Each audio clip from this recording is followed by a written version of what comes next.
그럼 갑진년이 가지고 있는 기운은 어떤 기운으로서 우리에게 다가올까? 굉장히 상징적입니다만 현실적으로는 갑진이라는 글자를 우리가 풀어보면 여러분들한테 아주 와닿게 설명을 드리자면 4월의 봄 기운이 만화방창할 때 푸른 나무예요.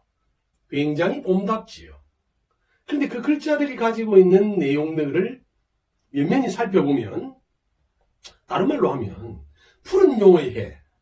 자, 용에는 5가지 용의 종류가 있는데 푸른 용이라면 자청용, 우백호라고 우리가 표현하듯이 젊은 용입니다. 젊은 용이 제천, 하늘로 비상하는 해죠. 하늘로 비상한다는 것은 꿈이 이루어진다는 또는 어린 것들의 조합, 내용들이 새로운 꿈을 가지고 용어 쌍박의 내용을 거치는 해다. 이렇게 이해하실 수도 있습니다. 그렇다면 갑진이 가지고 있는 구체적인 내용은 어떨까? 갑진에는 명리학적으로 갑진이라는 자체가 가지고 있는 편재의 기운이 굉장히 상승합니다. 편재, 재물에는 정재와 편재가 있는데 편재는 투기의 기운이고 일확천금의 기운이에요. 그러다 보니까 내년에는 대표적인 투기와 이어지는 주식, 부동산, 코인이 일대 변혁을 갖게 됩니다. 자, 여러분, 많은 사람이 꿈을 가지고 또 많은 미꾸라지가 그중 한 마리가 용이 돼서 올라간다면 나머지들은 어떨까요? 그러니까 내년 경제적으로 대한민국은 투기성 재물 중 일부는 굉장히 그 꿈을 이루는 해가 되겠지만 나머지들은 굉장히 어려운 환경 속에서 놓여질 것이다. 꿈을 쫓아가다가 절망한 나머지 에너지들, 이렇게 이해할 수도 있어요.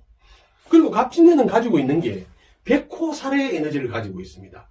백호살이라는 것은 여러분 생각해 보세요. 백호라는 게 갑진하고 정반대되는 개념이 있습니다. 갑진이 봄의 용이라면 백호는 가을의 호랑이에요. 우리가 그래서 용어 쌍박, 용쟁옥토라는 말을 쓰지요. 백호살은 어떤 걸 주의해야 되냐면 많은 꿈을 가지고 여기저기서 계획 없이 이루어졌던 것들에 대한 결과물로서는 굉장히 혹독한 호랑이의 질책이 있습니다. 그걸 기억해야 되는 겁니다. 그래서 내년 같은 경우 경제활동이나 에너지의 분출에서는 80%로 전력 질주하되 20%는 좀 남겨두어야 됩니다. 왜냐하면 이 백호살이라는 게 혹독한 과정에 대한 결과의 대처라고 보시면 되겠어요. 그래서 전체적으로는 청소년들에게는 내년이 본인의 꿈을 이루어내거나 또는 그 과정에 있거나 계획하고 기획하는 데는 굉장히 도움이 돼요. 그런데 장년들은, 중년들은 또 어떤 일이 있는가? 평소에 본인이 꿈꿔오고 최선을 다해온 일에서 제천, 하늘에 닿는 결과를 잡는 데는 도움이 되는 해입니다. 장년과 노년은 굉장히 조심해야 될 해이기도 합니다. 왜냐하면 나이가 든다는 것은 꿈의 상실이거든요.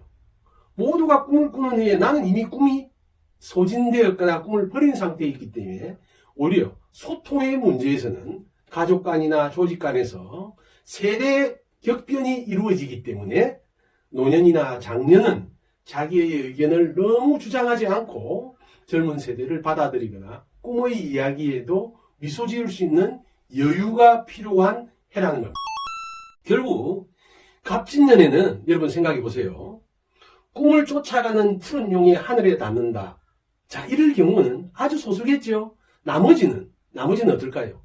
현실이라는 벽에 부딪혀서 좌절하고 우왕좌왕할 수 있다. 특히 내년에 국가적으로는 우리나라에 총선이 있습니다. 자, 총선에서는 여러분 많은 꿈 가진 정치의 꿈을 가진 분들이 일거에 움직이다가 그 중에 꿈을 이룬 일부를 제외하고는 나머지들은 그 결과에 성공할 수밖에 없는 현실에 부닥치게 되는 겁니다.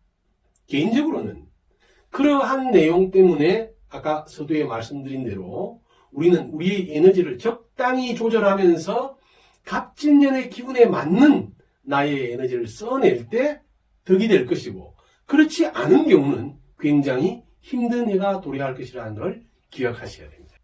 그러면 선생님, 나한테 맞는 뭐 운이라든지 내가 어떻게 행동해야 되는 부분에 대해서는 다음 시간에 또 알려주시나요? 그럽시다. 다음 시간에는 이러한 갑진년이 가지고 있는 전체적인 기운이 각 개인들에게 어떻게 영향을 줄 수 있고 나의 어떤 기운들이 갑진년하고는 긍정적으로 호응하고 때로는 또 갑진년이라는 기운 때문에 내가 가지고 있던 어떤 기운들이 상쇄되고 불리한지에 대해서 구체적으로 설명해 보겠습니다.